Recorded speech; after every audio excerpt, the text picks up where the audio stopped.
Assalamualaikum warahmatullahi wabarakatuh.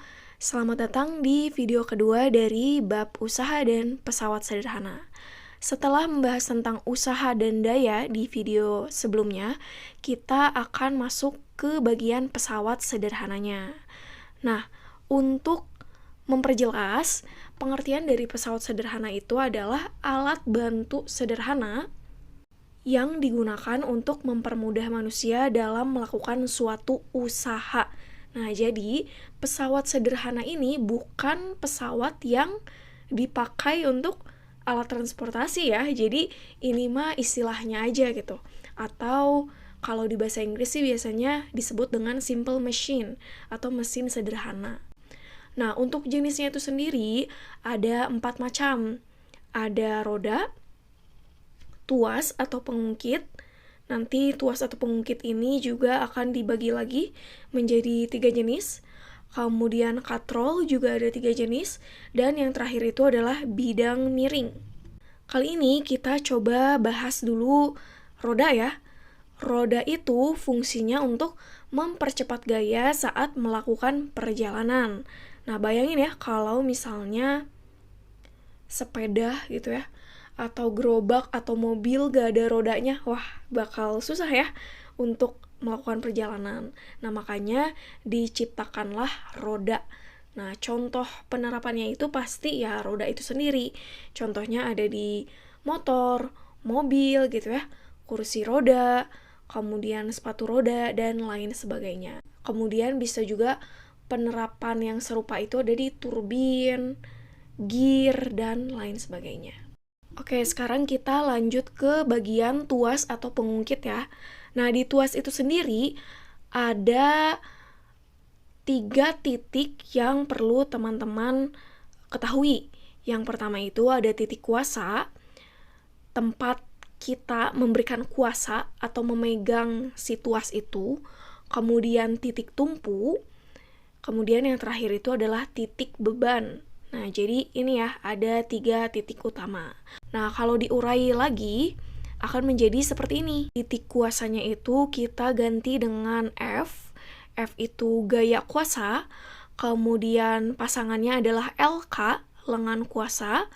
Kemudian tadi yang beban itu ya, diganti dengan W kecil. Weight ya, dari weight, yang artinya itu beban. Pasangannya itu adalah LB, lengan beban. Oke, untuk selanjutnya kita coba bedakan dulu ya jenis-jenis tuas, karena ada beragam jenisnya. Ada jenis pertama, jenis kedua, dan jenis ketiga. Nah, gimana sih cara ngebedainnya? Gampang, tinggal kita lihat aja apa yang ada di tengahnya. Supaya lebih mudah, ini nih, udah ditandain ya, TBK. Pokoknya kalau jenis pertama, berarti titik tumpunya ada di tengah, di antara titik kuasa dan titik beban. Apakah titik bebannya selalu ada di kanan? Oh, nggak selalu ya, bisa aja di kiri atau sebaliknya gitu. Nah, sekarang kita coba lihat ke contoh penerapannya ya, biar kebayang. Untuk tuas jenis pertama, tadi kan T di tengah, berarti titik tumpunya. Berarti di kanan dan kirinya itu ada kuasa atau beban. Nah, contohnya yang sering kita temukan adalah jungkat-jungkit, kemudian tang, kemudian ini kunci Inggris ya, kemudian timbangan. Atau contoh lainnya juga adalah palu, kemudian gunting, dan linggis. Selanjutnya kita ke jenis kedua. Tadi TBK, berarti yang di tengah adalah B, titik beban. Nah, di kanan dan kirinya ada kuasa dan tumpuan. Coba kita lihat contoh penerapannya ya.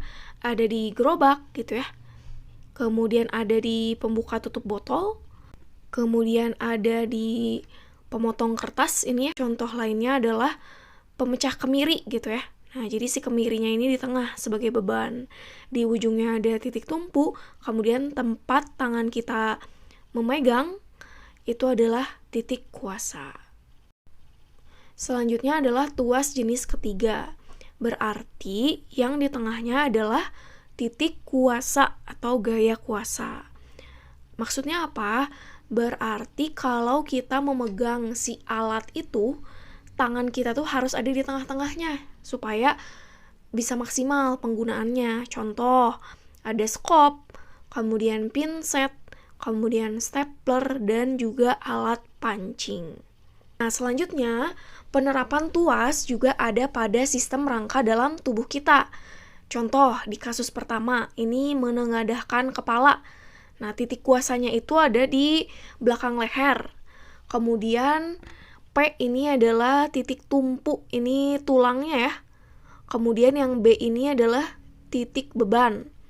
Nah, berarti kalau titik tumpunya ada di tengah, ini sistem kerjanya sama dengan tuas jenis pertama ya.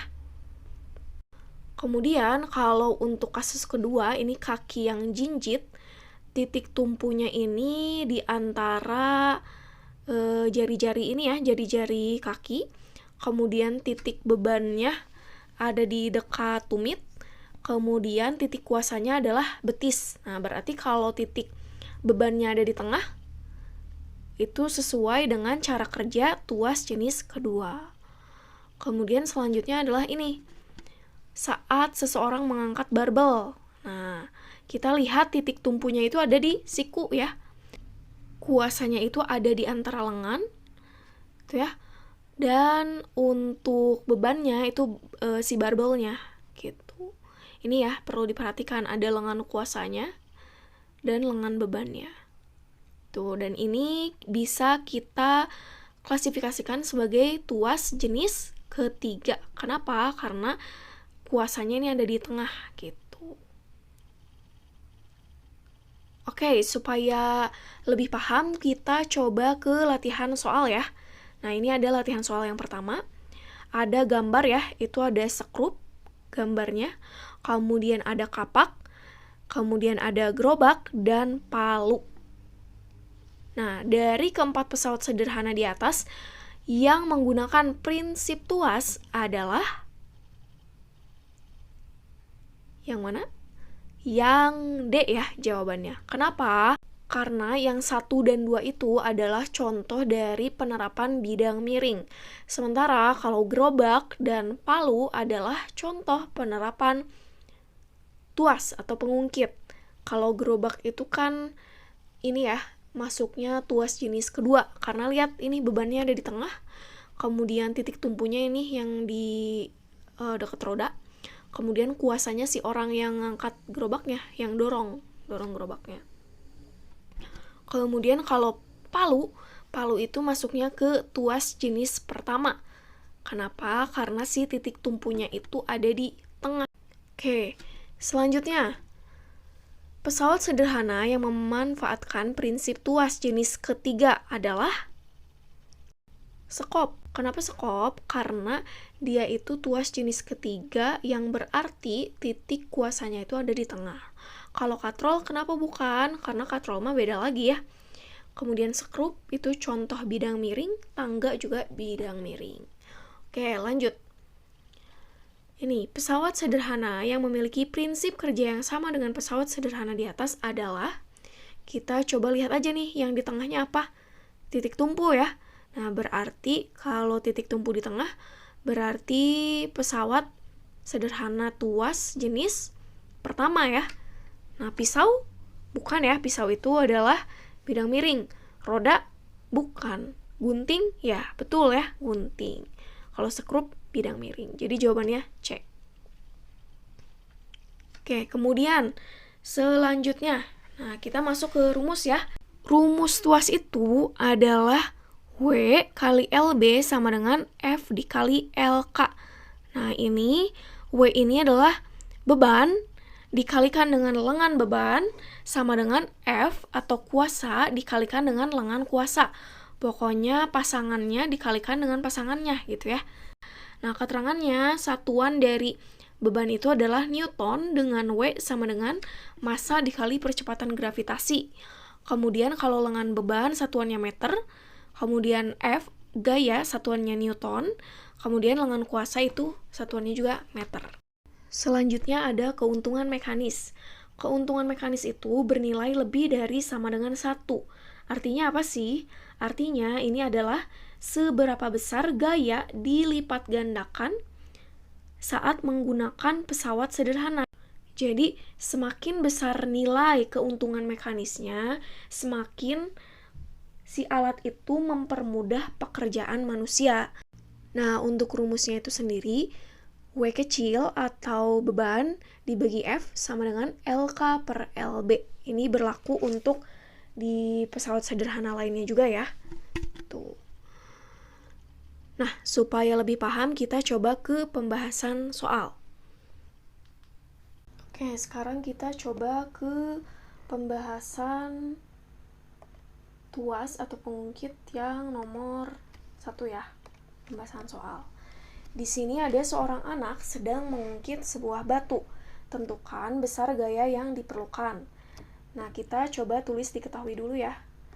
Diketahui W sama dengan 360 Newton.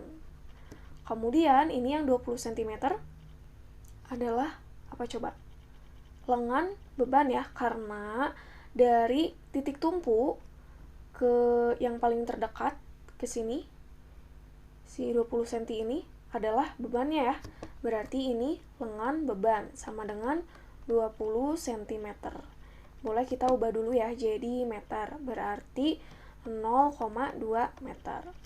Kemudian yang ini 180 cm berarti dia adalah lengan kuasa. 180 cm. Kita ubah dulu jadi meter, berarti 1,8 meter. Kemudian ditanyakan ya apa sih? Gaya, besar gaya, berarti gaya itu adalah F ya. Oke. Langsung kita masukin aja ya ke rumus. Rumusnya adalah W kali LB sama dengan F kali LK. W-nya udah ada 360 Newton dikali LB-nya adalah 0,2 meter sama dengan F-nya yang ditanyakan dikali LK adalah 1,8 meter. Berarti F-nya adalah 360 Newton kali 0,2 meter dibagi 1,8 meter. 40 Newton ya. Oke, kita ke soal berikutnya. Perhatikan gambar. Keuntungan mekanis dari tuas tersebut adalah sama ya, kita tulis diketahuinya dulu biar lebih mudah. Diketahui W-nya sama dengan 75 Newton.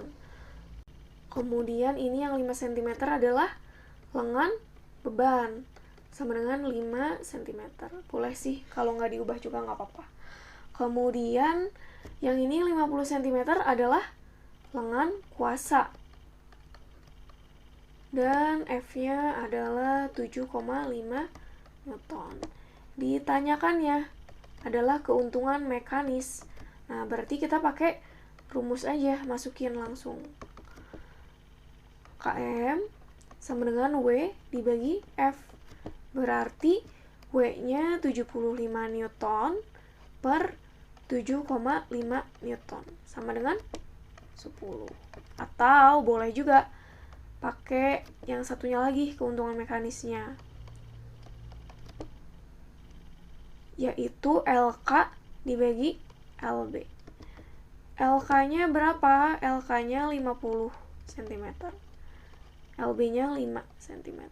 Berarti 10 juga sama gitu ya. Kita lanjut ke soal berikutnya. Pengungkit berikut yang mempunyai keuntungan mekanis terbesar adalah apakah gambar yang pertama atau gambar yang kedua?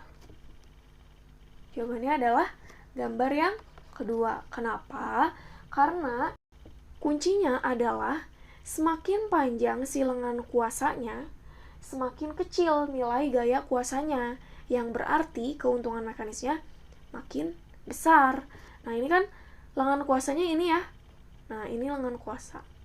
Nah, ini lebih panjang ya daripada lengan kuasa yang ini. Jadi, ini akan lebih mudah karena kita saat memberikan kuasa di sini, ya udah kita ibaratnya tuh tinggal bahwa si bola ini sama panjang kayu yang ini. Kalau misalnya kita pakai yang ini, kita ngasih kuasa, nah kita ibaratnya harus ngangkat si ini juga, harus ngangkat si kayu yang lebih panjang ini juga gitu. Jadi jawaban yang betul adalah gambar yang kedua. Oke, selanjutnya. Jika massa bola yang digenggam pada gambar adalah 0,5 kg dengan percepatan gravitasi 10 meter per second kuadrat, panjang lengan 30 cm dan kuasa 6 cm dari siku, maka berapa gaya yang harus diberikan lengan agar bola terangkat? Oke, gampang ya, kita tulis dulu aja diketahuinya. Diketahui massa adalah 0,5 kg. Kemudian percepatan gravitasinya 10 meter per second kuadrat. Panjang lengan 30 cm itu dari mana ke mana sih? Panjang lengan 30 cm berarti dia adalah lengan beban ya. Berarti dari sini ke sini. Tuh, ini 30 cm. Ini lengan beban. Kemudian ini katanya kuasa 6 cm dari siku, ya berarti ini siku kan, siku ke sini, ini adalah lengan kuasa. Ditanya,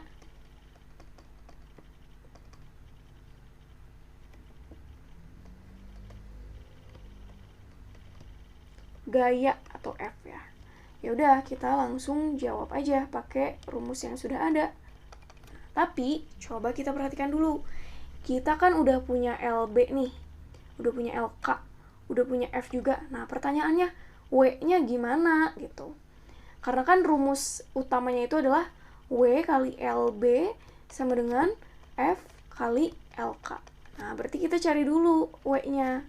W atau beban adalah sama juga dengan massa dikali percepatan gravitasi. Berarti W sama dengan 0,5 kg dikali 10 meter per second kuadrat sama dengan 5 Newton. Oke, udah ketemu nih. Berarti kita langsung masukin ke rumus ya. W kali LB sama dengan F kali LK. W-nya 5 Newton, LB-nya 0,3 meter, F-nya yang ditanyakan kali LK-nya adalah 0,06 meter.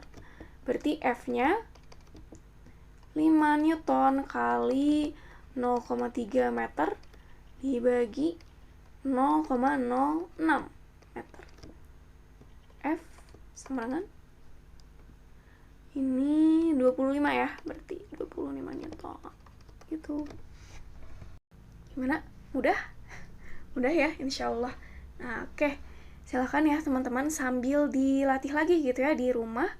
Kemudian sambil nyoba-nyoba soal lain juga gitu supaya lebih lancar. Oke, untuk video tuas atau pengungkit sampai di sini. Di video selanjutnya kita akan coba membahas mengenai katrol. Sampai di sini dulu ya. Terima kasih sudah menyimak videonya sampai akhir.